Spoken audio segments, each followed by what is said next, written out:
and this will be my review of Arthur C. Clarke's 2001 Space Odyssey. Just finished it today. This is supposed to be one of the most popular science fiction books, very highly regarded. I'm going to give you a brief synopsis of the book. I won't give away the ending. And then I'm going to go through, and I've made a few marks on quotes I think are interesting, and I'll talk about those. So there'll be a bit of synopsis, and then I'm going to talk about some takeaways from the book that I think are worthwhile in case you don't read it yourself. But I do recommend that you read it. So the beginning part starts out with a primitive ape. He calls it the man-apes or something like that. But it's basically the just before sapiens, or maybe the early sapiens, the first early man, I guess. And they are starving to death. They're getting killed by wild animals like leopards and all that. And they don't have any clothing yet. They're just eating plants and grapes and stuff and berries and whatever. And all of a sudden, I won't describe what it is, but there's this influence that happens. There's this thing there that's trying to influence them and trying to make them progress. And this thing puts in their mind that they could use a rock as a weapon, and they can throw it, and they can use furs for clothing, and there's all kinds of other things that they're trying to get these sapiens to make some progress, to make weapons and to make tools, and then to actually defend themselves against the wild animals and all that. So that's the first quarter of the book, and that's my favorite section, quite frankly. That was very well done and very interesting, and I thought that was a great introduction to the kind of where we're going and how far man has come. After that point, the book jumps right into the modern period, or what Clarke thought would be the modern period. And there's a mission to go to, there's a doctor or something that's going to investigate the moon. The moon's been colonized, and there's various cities on the moon. And this doctor is being sent to the moon to investigate some kind of plague. But it's not a plague, but that's what they tell you. And they find some things, and I won't go into that because that kind of gives away stuff. And then after that, it jumps again to, and this section of the book was okay. It's just kind of standard story, it gave Clarke a opportunity to kind of describe what he thinks space travel might be like. And then at that point, we jump to a mission to Saturn. And there's these people, I think there's 2 of them at first, and there's a bunch of other people that are in stasis, in hibernation. So their heartbeat is slowed, and they're almost frozen. And they're just kept barely alive, so they don't consume a lot of food or anything like that. And there's this mission to Saturn, and Clarke travels in the book from Earth to Saturn, and it's quite interesting. During the trip, they stop by Mars, and they stop by the asteroid belt, and they stop by Jupiter. And what Clarke describes is very well done. He makes it really interesting what Jupiter would look like, and its moons, and then getting to Saturn and Titan, which is I believe Titan is the largest moon in the solar system, which is around Saturn, and all the other moons around Saturn. And then there's a problem, which I won't get into because I don't really want to give that away. And anyways, eventually the spaceship reaches a moon on Saturn that they wanted to look at and investigate. And then the ending happens. And I can't talk about the ending because I'll give everything away, but for those who have read it, I think the ending is terrible. The ending was I've even heard someone said to me that the ending was an acid trip of Clarke, and that's very possible. But I thought the ending was kind of worthless. It was very, very idle speculation, and just not helpful, just useless. just kind of ridiculous fantasy. Like, science fiction ended at that point, and he went into fantasy. Like, it was just stupid. But the rest of the book is very well done, and it's very good, his insights into what he thinks the future may hold for space travel. So for that reason, it's worth reading. But the last 20 pages or so are just fantasy. I read out of a fantasy book. Okay, so now I'm going to get into some really good stuff out of the book, in case you don't read it. At least then you'll have watched this video, and you'll have gained some, at least the insights that I pulled out. So right in the foreword, this foreword is by Clarke. Right in the first paragraph, I wanted to read this. He says, "Behind every man now alive stand 30 ghosts, for that is the ratio by which the dead outnumber the living. Since the dawn of time, roughly 100 billion human beings have walked the planet Earth." Now that's amazing, isn't it? Isn't that just amazing how many dead that we have come from, that we are alive, and there is so many people that have been left behind, so many people that there's no information about. Their existence made no mark in history. Their name did not mark a piece of paper that we even know about. There's so many human lives that are unknown and will never be known. And so that's neat about this quote. But one thing I should say, though, as a slight criticism to Clarke, is he often kind of rips away a really good quote. Like, the very first sentence is great. "Behind every man now alive stand 30 ghosts." He could have left it like that, and I think most intelligent people would realize what he means. But no, he had to fill it in for everybody else and say, "For that is the ratio by which the dead outnumber the living."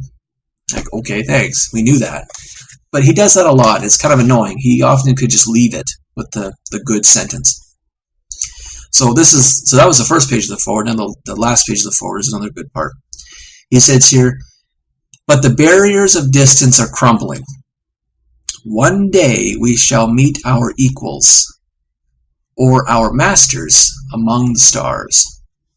So for the longest time, well, I guess not quite yet, but I just think it's an interesting worldview perspective, because a lot of people, especially religious people, still believe that we are the only creation of the universe. And the universe, of course, to them is God. So we're the only creation. But what if we do find other life? And this theme actually is in the book too. What if we find other life? Do you think, let's say there's NASA's gone, but let's say NASA finds other life, some ancient civilization on Mars. Do you think the government would tell us? Because what would that do? What would be the impact? That would be a massive worldview change for a lot of people. A lot of people believe that we are the only and the most superior beings in the universe. And if that was disrupted, that would cause a lot of I think it would cause a lot of problems. So it's interesting. Will we meet our equals or our masters? What if we meet another race? As some of you who may watch Star Trek know that they often visit other civilizations. I don't know if they did this in the original series, but certainly in The Next Generation, which is Captain Picard and all that. They visit other civilizations that are pre-warp, that have not established spaceships yet that can go beyond their own solar system. And they decide whether they should make what's called first contact. We might have a first contact. We might be visited by another civilization and be told and be judged and be asked whether we can survive out there. It's kind of the thesis that only benevolent civilizations will make it to space, because all the harsh and idiotic, quite frankly, species, they won't make it past the nuclear age, because they'll just nuke each other. And quite frankly, we haven't made it out yet either. We could nuke each other, and we could end this Earth. So it's very possible, although physicists, of course, at this point anyways, they rule out any faster than light travel. So what does that mean? That means that we're not going to be visited. If that's true, then we won't be visited. Then we are kind of stuck in our solar system. But if it's possible I want to say get past Einsteinian physics, but it's kind of silly.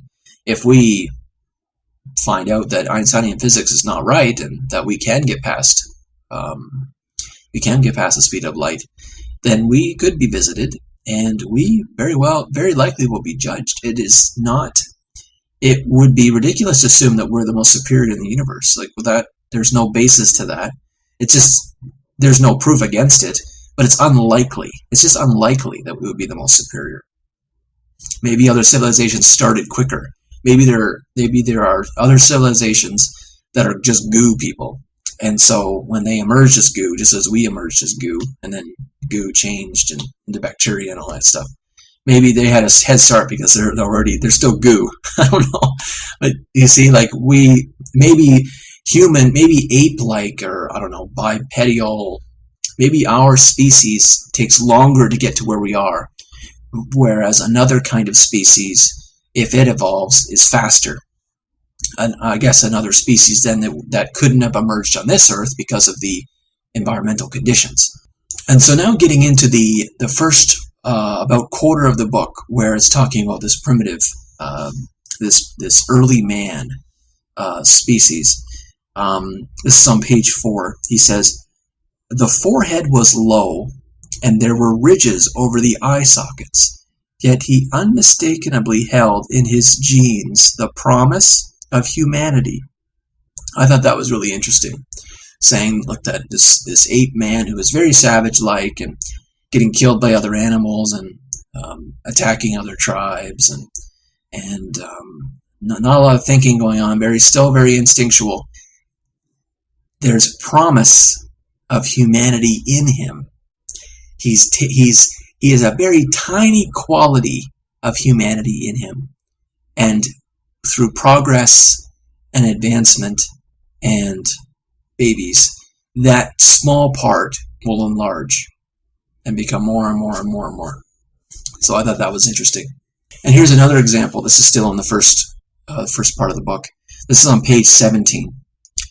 "But discontent had come into his soul, and he had taken one small step toward humanity." So I think he's, in this part of the book, I know what it was. So remember how I said there's something that influences them? He was trying to imitate what the influence was trying to get him to do. I don't know if it was throwing something or whatever. And he couldn't do it. He was making mistakes and he kept screwing up. And then, so that's when the quote happens. He says, his discontent had come into his soul. And Arthur C. Clarke is seeing that as another part of humanity. And what does he mean here? He means being unhappy with your conditions and wanting to improve it. Or having a desire to find something out, having some burning curiosity. There's another piece of humanity. So I flagged that. So I thought that was interesting. And here, I think this is about near the end of the first section of the book. This is a really good part. Actually, I've got a few things underlined here, so probably going to be talking about this page. This is chapter 6. This is on page 29. So he says here that as the like early sapiens were starting to use tools and all that, through evolution, and then I quote here, their massive teeth were growing smaller, for they were no longer essential. The sharp-edged stones that could be used to dig out roots or to cut and saw through tough flesh or fiber had begun to replace them with immeasurable consequences. No longer were the man-apes faced with starvation when their teeth became damaged or worn. Even the crudest tools could add many years to their lives. And as their fangs diminished, the shape of their face started to alter. The snout receded, the massive jaw became more delicate, the mouth able to make more subtle sounds. Speech was still 1,000,000 years away, but the first steps toward it had been taken. So this is really interesting, because this is what I was thinking about for this, is that as early man began externalizing their weapons for survival. So rather than having claws on you, you can use a tool in your hand. So as that externalizing, removing weapons of the body and holding weapons in your hand and making those weapons, so that's externalizing. As that was coming, we're now working on ourselves internally. We're now becoming more social, more civilized, well, which is kind of begging the question, but still, I just thought that might be an interesting way to think about that if we're removing the brutality from our bodies, the teeth and the tough hide and all that stuff, because today humans are quite weak physically compared to other animals. We don't have claws, we don't have massive strength, we don't have massive size, all that stuff. We don't have an amazing adaptability in really cold weather, really hot weather. We don't have really strong jaws and all that stuff. We don't have an animalistic survival power. We used to. That's the interesting thing. We used to. But as we started to get more intelligent with our brains, we could start to remove all those survival burdens, those survival tactic burdens maybe from our bodies, and use external tools that we make, weapons and all that stuff. Even just like cooking tools, pots and all that. And now then we free ourselves up for social development and all that stuff, speech and all, making music and all that stuff that comes later, right? All that stuff came later for a reason. So I thought that was really interesting. And there's some more though on page 30. So it says here, the tool makers had been remade by their own tools. So that's kind of echoing what I've just said.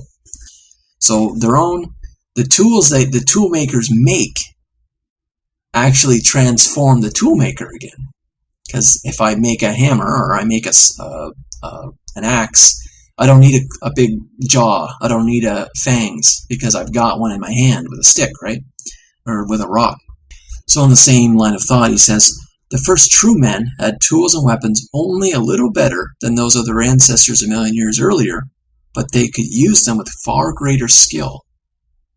So what he's saying here is that weapons developed slowly, but what had to happen before better weapons could be developed is the skill to use them, and that took a long time to develop a skill in using them, because essentially at the beginning it really was trial and error.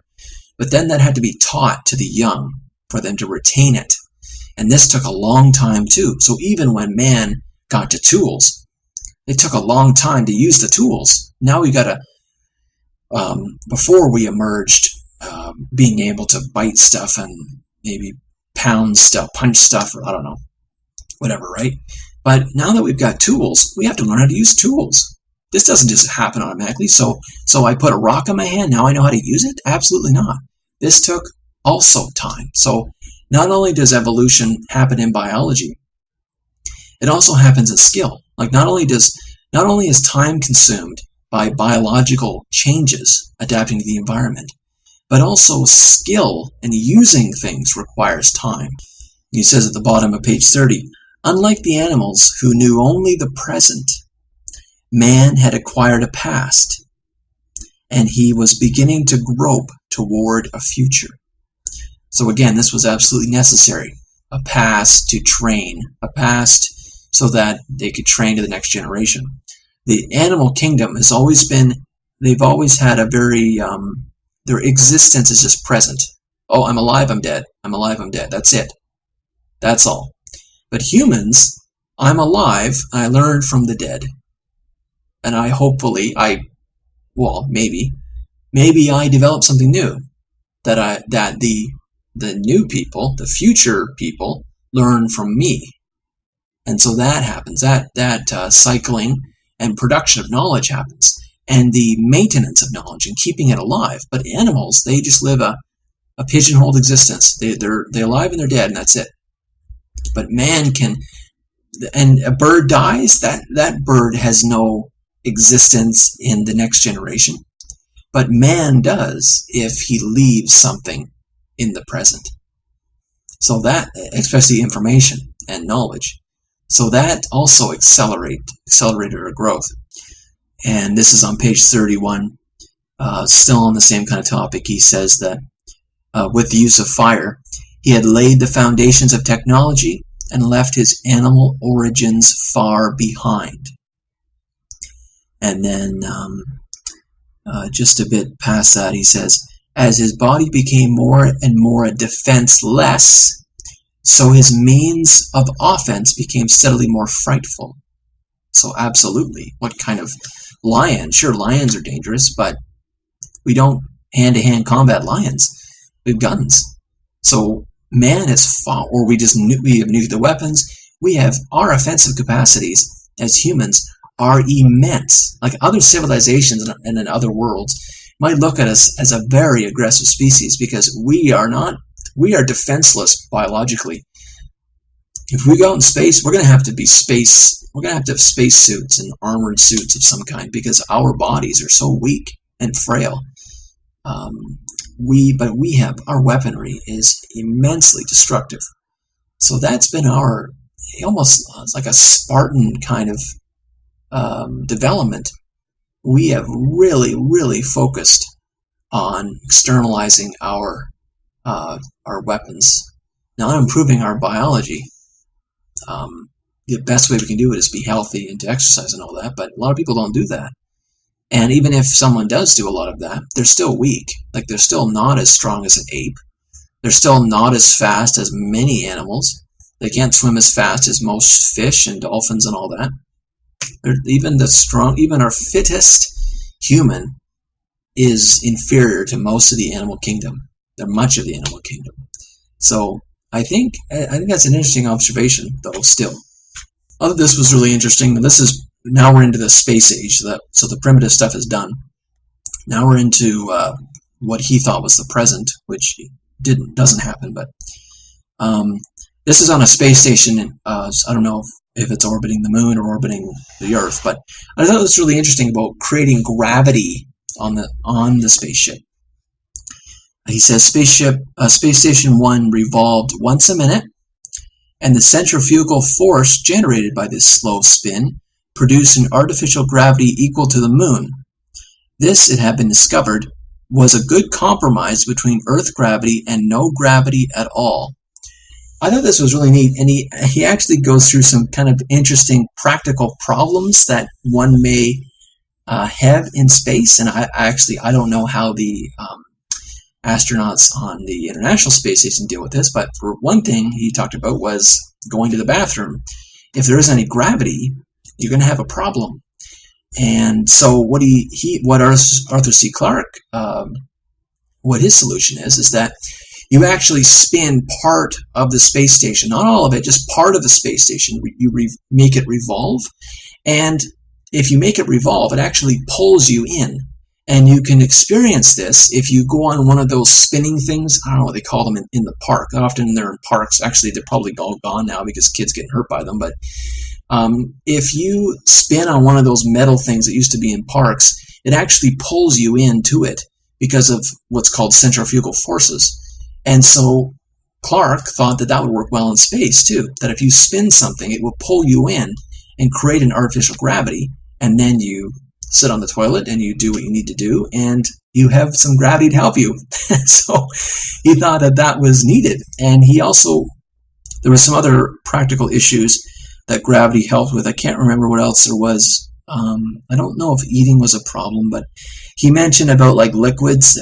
You have liquids floating around the space station, which would be a problem, hair and things like that. So there'll be routine activities that you'd want to do in a gravity environment. I'm not sure if here's the one about the toilet. I'll just read it off. This is page 51. He says, only the faintest vibration revealed that it was spurious gravity caused by the carousel-like spin of the whole toilet compartment. Floyd picked up a piece of soap and watched it drop in slow motion. He judged that the centrifugal force was about a quarter of normal gravity. But that was quite enough. It would ensure that everything moved in the right direction in the one place where this mattered most. There you go. And here's an interesting quote. This actually could have been put in the other section, but I just thought it was neat. And I don't think the context really matters, so it's just kind of an isolated quote. He says here, "It was the mark of a barbarian to destroy something one could not understand." I thought that was quite a good quote, quite a very worldly quote. It deals with a lot of instances of fear of the unknown, and often a mob mentality to just destroy it because it is different and unknown, or wanting to imprison it or regulate it, or there could be chaos, we have to regulate it, this kind of stuff, right? Here's an interesting quote about space travel being like naval travel, Navy travel. He says here, "Yet already, though the voyage was scarcely started, the warmth and frequency of the conversations with their girls on Earth had begun to diminish. They had expected this. It was one of the penalties of an astronaut's way of life, as it had once been for a mariner's or a sailor," right? So often what would happen is sailors would be gone for a long time out at sea, and they would go port to port, and they would go to burlesque houses or whatever, and they would get their needs met there. And even if they had a wife back home, it was kind of, I don't even think it was frowned upon. It was just kind of the way of life for a sailor. If you married a sailor, then you had to expect that when they're away at work, they're going to fool around with other women. And that would be, even if a person is away at work for a week today, that would be considered terrible. But that happened. That was fine for a long period of time. And he's saying that an astronaut's life, and essentially space travel itself, is not like the Army. It's not like the Air Force. It's like the Navy. And that's actually exactly how it was dramatized in Star Trek. It was dramatized as a ship. And as there's decks, notice there's decks, and there's all kinds of stuff. All kinds of words they use, I captain, and all that stuff. It's very much like the atmosphere, even if it's 3D, like if you're in the Navy, unless you're in the water, unless you're a submarine, you have a 2D existence. You're floating on the ocean, and you're going this way or this way, and that's it. You don't go down, you don't go up. In space, you can go in 3 dimensions, but still, the life and the atmosphere and the context of space travel, it's really very much, it's not like the Air Force. It's not like flying through air. It really is like Navy. It really is that. And you're away for a long period of time and all that stuff. I was recently listening to Bill Whittle.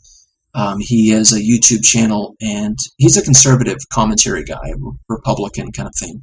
But he has a lot of, you can ignore the politics if you don't like it.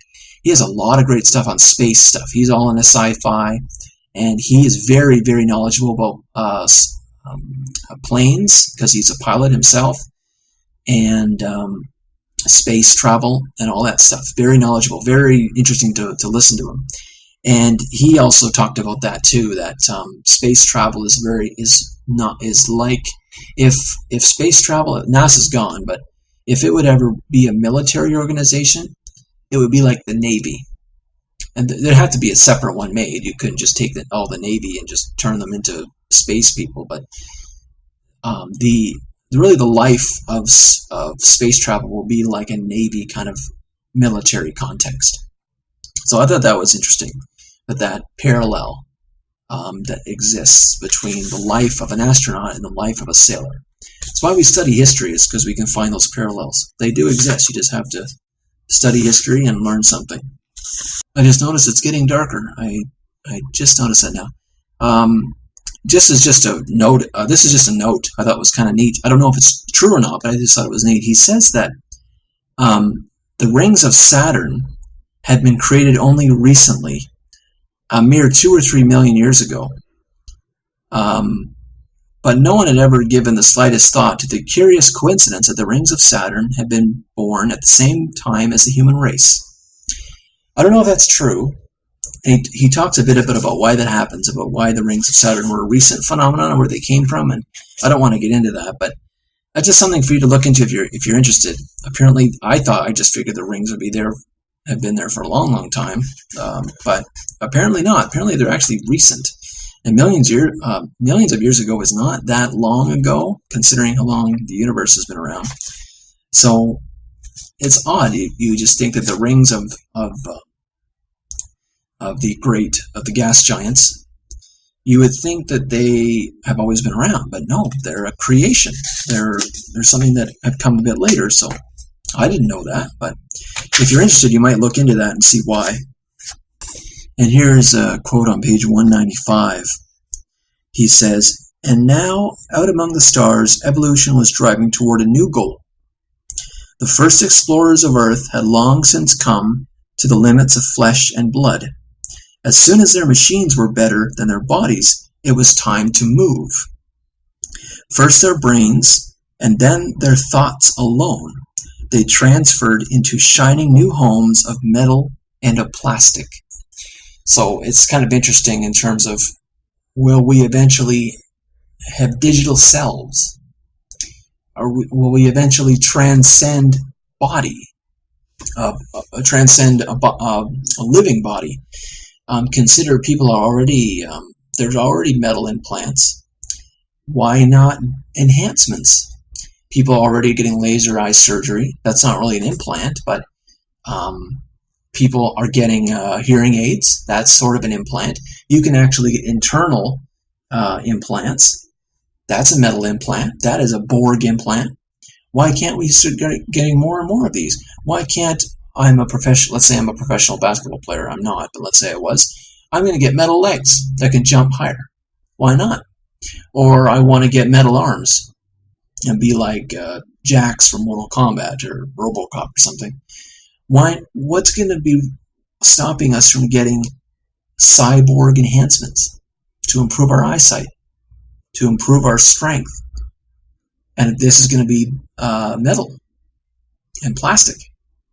And why not improve our hearts and our brains? Maybe we'll have little chips in our brains. Maybe we'll be able to increase our memory capacity with little RAM chips in our brains. That's possible. Why not?